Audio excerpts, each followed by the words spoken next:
Muchas gracias, Andy, y bueno, un saludo para los señores que me acompañan aquí en la mesa, especialmente para Carlos Caro, que me ha tenido la gentileza de invitarme. Le agradezco muchísimo, además porque he leído al profesor Nieto y la verdad es que no imaginaba estar a su lado aquí sentada en un evento compartiendo una mesa. Para mí realmente es un honor. Hemos estado trabajando, y bueno, Carlos lo sabe porque además tuve la oportunidad de entrevistarlo. Hemos trabajado con la cooperación alemana hemos hecho un trabajo sobre lo que es el compliance público, y en mucho he recogido sus enseñanzas en sus libros, ¿no? Y algo de eso voy a referir ahora en esta presentación.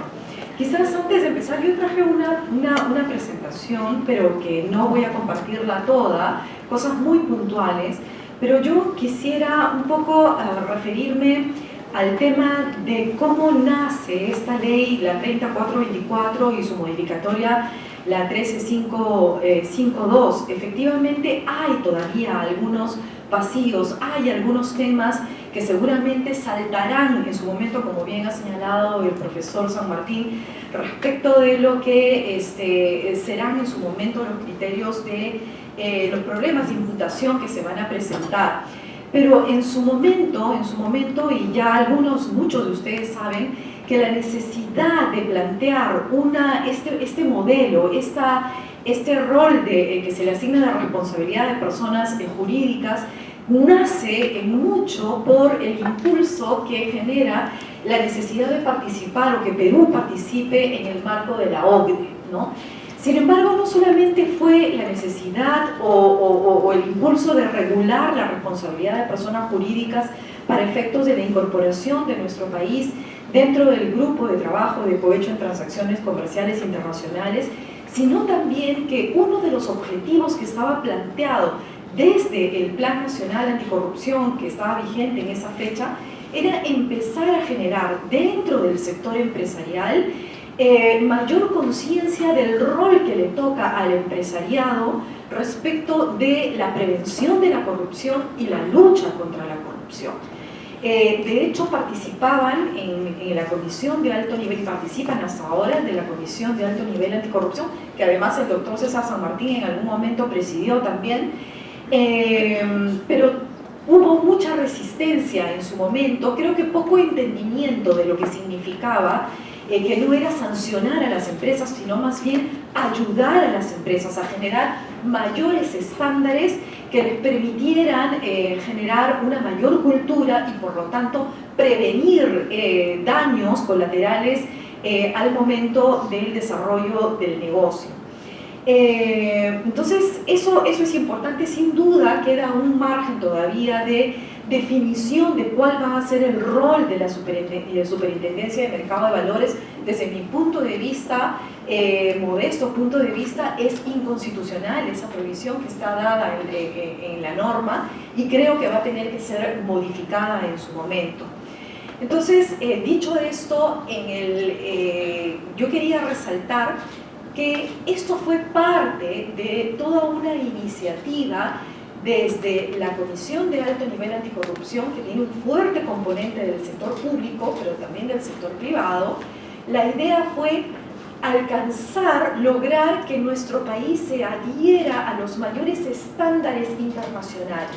Y uno de esos estándares estaba establecido en la Convención de Naciones Unidas contra la Corrupción, que establecía la necesidad de que los países establecieran la responsabilidad de las personas jurídicas sin referir que fuera penal o administrativa, dicho sea de paso, ¿no? Y lo mismo también en el marco de la Convención de la OCDE. Que la norma es perfectible, lo es. Vamos a ver cómo se desarrolla esto, y seguramente en el marco nuevamente también del marco de la Comisión de Alto Nivel Anticorrupción, seguramente generar cambios normativos en su momento, ¿no? Nada está escrito en piedra finalmente. Entonces, yo quisiera compartir algunas ideas a propósito de lo que me imagino deben haber visto todos el día de hoy, que ha sido aprobado hoy mediante Decreto Supremo 044, el plan de integridad y lucha contra la corrupción que va a regir nuestro país desde el 2018, obviamente, hasta el 2021. Este documento es importante porque toma la posta al documento anterior que fue el que dio origen o en el marco del cual nace la Ley de Responsabilidad de Personas Jurídicas que hoy tenemos. Y hoy con este nuevo plan se plantean otros retos que nosotros debemos seguir. No voy a detallar obviamente todo el contenido del plan porque no es el momento ni tampoco hay el tiempo. Sin embargo, sí me voy a referir a cosas muy puntuales que tienen que ver dentro del plan con el impulso del compliance, del impulso también del rol que debe asumir el sector empresarial en la lucha o en la prevención y en la lucha contra la corrupción. Señalar de manera preliminar que este documento que ha sido aprobado el día de hoy recoge y acoge las recomendaciones contenidas en el informe de la Comisión Presidencial de Integridad, en donde en mucho también planteaba la necesidad de que el sector empresarial se involucre activamente en la lucha contra la corrupción a través de los procesos de autorregulación y definición del compliance al interior de sus propias empresas. Lo mismo también en el estudio, se basa este plan en el estudio de la OCDE sobre integridad en el Perú.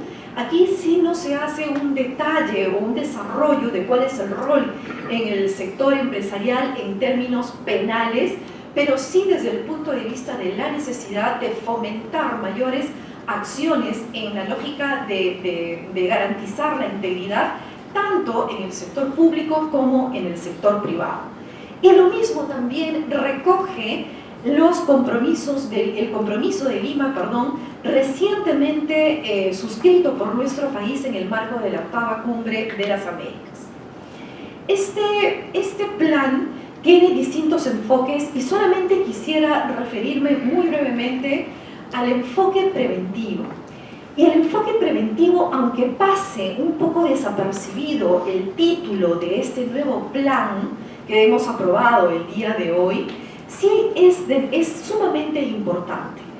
En el plan anterior que tuvo vigencia desde el año 2012 hasta el 2016, se denominaba Plan Anticorrupción y tuvo una lógica importante, obviamente, de generar, de una lógica muy punitiva, muy de sanción. Claro, se planteaban algunos aspectos en la lógica de prevenir la corrupción, pero sobre todo iba a una lógica de cumplir con todos los estándares internacionales en el marco normativo penal a efectos de evitar cualquier laguna de impunidad.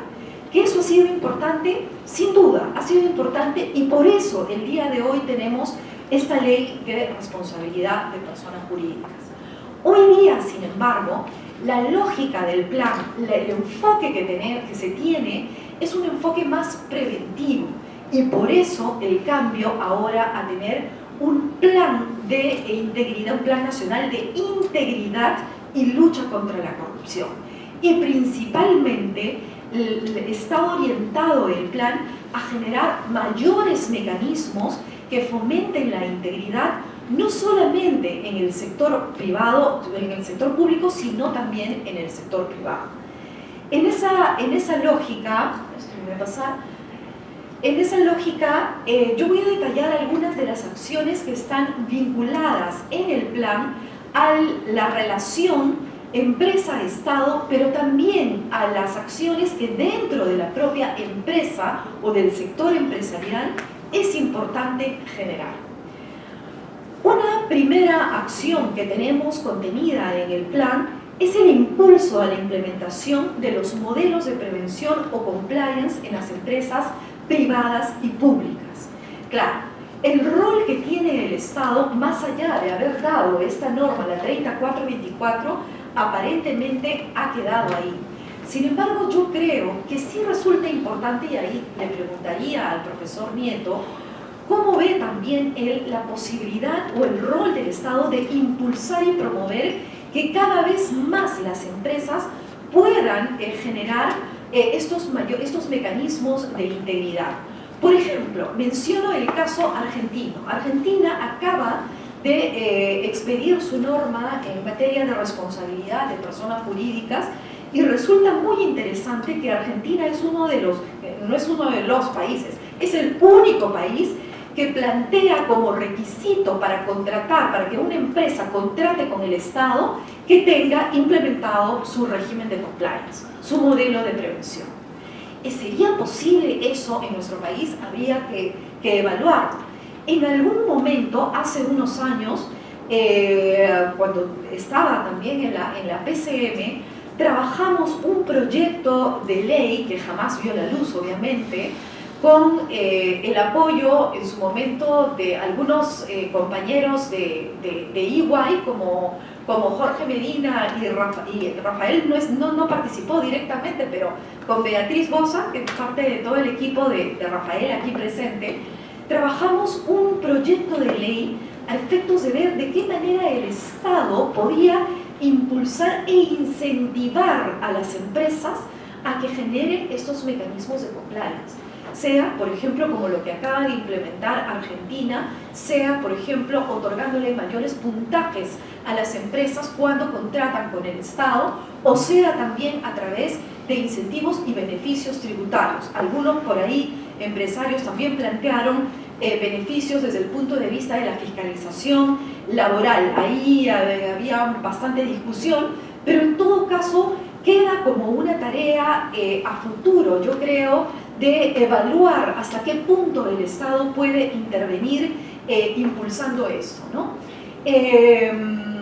Y bueno, otro tema que nosotros desde el Estado sí pensamos implementar y vamos a hacerlo, está contenido dentro de este plan, es lo que la OCDE denomina, y es una buena práctica de la OCDE y que ellos impulsan, el mecanismo de reporte de alto nivel. En inglés se denomina el High Level Reporting Mechanism. Esto ya lo tiene implementado Colombia, lo tiene implementado Argentina también, y lo interesante aquí es que parte la OCDE de reconocer que hay un serio problema para las empresas de formular denuncias, de denunciar hechos de corrupción que tienen conocimiento en el marco de su participación en distintos procesos de licitaciones, contrataciones o lo que fuere. De hecho, muy pocas denuncias se dan desde el sector empresarial, pero sí pueden ser por el conocimiento de muchas veces bases dirigidas, concertaciones de precio, sí puede, o concertaciones de empresas, en fin, sí pueden las empresas brindar información a una instancia de alto nivel que pueda generar un mecanismo de corroboración preliminar, previa, como una especie de indagatoria, si se quiere, que luego procesa y eventualmente, si hay mérito para formular una denuncia, recién se hace. Una situación similar se realizó aquí en Perú hace unos años con CONFIEP a través de Alafarpe y con la Cámara de Comercio de Lima a través de Comsalud, a partir de un compromiso de integridad. Fue bien interesante porque lo que ocurrió fue que una empresa determinada reportó, no denunció, reportó una situación irregular ante una instancia. Bueno, la instancia era la Comisión de Alto Nivel Anticorrupción. Entonces me llaman, me dicen: Susana, hay esta situación, hay una empresa que ha ganado una licitación enorme, sin embargo tenemos información de que esta empresa habría sido impedida de contratar con el Estado. El solo hecho de que en ese momento se empezara a requerir información respecto de si efectivamente tenía o estaba habilitada para contratar con el Estado, determinó que inmediatamente saltara a la luz el hecho de que esta empresa, mediante una resolución que disponía una medida cautelar falsa, había logrado en el OCE que se levantara el impedimento de contratar con el Estado. El rol que tuvo la empresa fue muy interesante porque fue simplemente reportar, no denunciar. Ahí la OCDE hace esta diferencia y que me parece interesante. Y bueno, esto es un tema que nosotros vamos a implementar. Ya hay algunas conversaciones con el sector privado porque sí creo que es necesario generar una mayor confianza entre el empresariado y el sector público también. Otro aspecto que resulta importante para nosotros es que, claro, nosotros estamos en la lógica de que es necesario impulsar los modelos de prevención, el compliance dentro del sector empresarial, pero del otro lado, es decir, del lado del Estado, tiene que haber también los mecanismos necesarios que brinden juego limpio o que sean, digamos, que permitan ese juego limpio en la relación empresa-Estado. Y para ello planteamos un conjunto de medidas que además el 2 de mayo, que es la presentación del Premier ante el Congreso, va a anunciar que vamos a plantear ya la declaración en la obligatoriedad, un proyecto de ley va a salir en el marco de las facultades delegadas para obligar ya a todas las personas, a los altos funcionarios, perdón, a que presenten declaraciones juradas de intereses, que es importante para evitar los conflictos de intereses. Otro tema puntual que vamos a hacer, y bueno, evitar la puerta giratoria, la famosa puerta giratoria. También vamos a regular la gestión de intereses. Ahí todavía hay algunas vueltas que dar, porque el tema no es tan sencillo. Hay algunas vueltas, algunas consultas y discusiones, debates previos que se tienen que dar.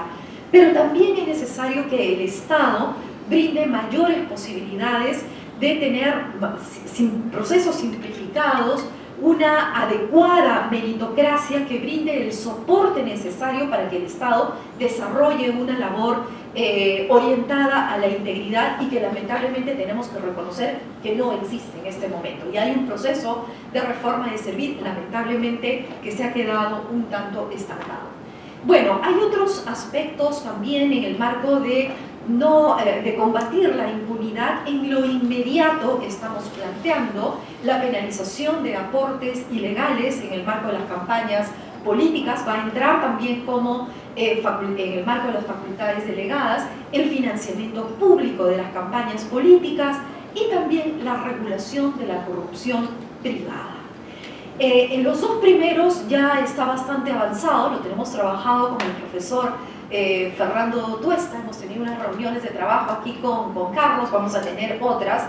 Sin embargo, el tema de la regulación de la corrupción privada todavía hace falta ahí hacer unos ajustes. Hay una iniciativa legislativa planteada desde la CONFIEP, también otra iniciativa desde el Ministerio Público, pero creemos necesario, a la luz de lo que algunos connotados penalistas como aquí Carlos nos ha dicho, que hay que darle todavía unas vueltas a esta norma, pero que también vamos a implementar. Y con esta diapositiva yo me voy a quedar para señalar lo siguiente.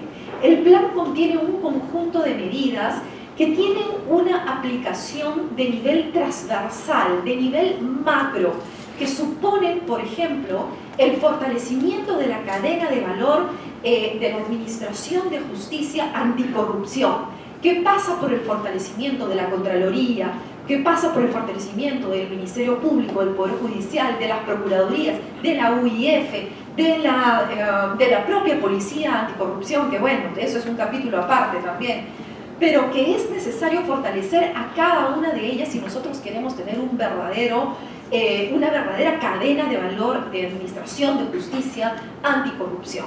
Pero eso es un nivel macro. Sin embargo, el tema es cómo vamos impulsando al interior de la administración pública esquemas de integridad, modelos de integridad.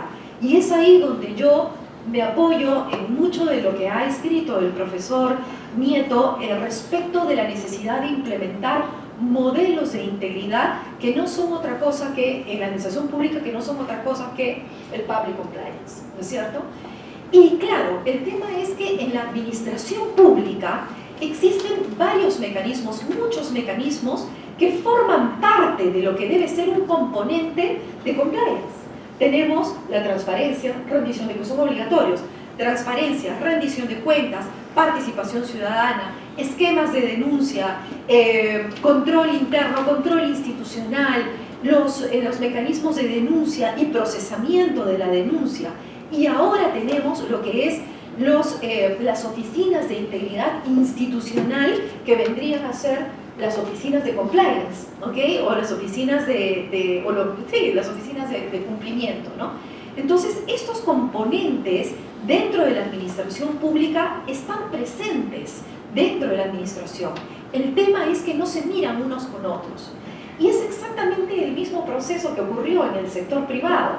Y la necesidad de generar un compliance o la lógica del compliance officer no es otra que tener un gran articulador, una persona que pueda monitorear y asegurar que todos esos componentes que forman parte de un modelo de compliance funcionen adecuadamente. Que no significa, ojo, que este compliance officer o, en el caso del sector público, el encargado de la Oficina de Integridad Institucional, sea dueño de procesos. No tiene que ser necesariamente dueño de procesos, pero sí tiene que encargarse de ser un monitor de todos esos componentes. Y ciertamente la lógica es que esta persona o este oficial o jefe de las oficinas de integridad institucional sea una persona que tenga un debido empoderamiento y una alta ubicación dentro de la estructura organizacional de la propia entidad. Si no, estamos mal, no vamos a poder lograr nada, va a ser un modelo de integridad cascarón en el papel que no va a coadyuvar a algo importante, ¿no? Entonces, creo que hay esta lógica del compliance que mucho ha trabajado el profesor Adán Nieto y también obviamente Carlos, y que también Carlos ha postulado la necesidad de tener este compliance público. Es necesario ver esa buena práctica que hoy día se empieza a generar en las empresas y aplicarla dentro del sector público. Ciertamente que los objetivos y la naturaleza es totalmente distinta. Hay matices que marcan claramente diferencias entre el sector privado y el sector público. Con el sector privado hay una lógica de ganancias, obviamente, de generación de rentabilidad, en tanto incentivos que van por ese lado, en tanto en el sector público es más cómo se garantiza la legitimidad de una autoridad y cómo se garantiza la legitimidad y la confianza de la ciudadanía en una entidad pública y sobre todo asegurar los recursos del Estado. Yo con eso me quedo y bueno, me gustaría ahí compartir algunas ideas con el profesor. Muchas gracias.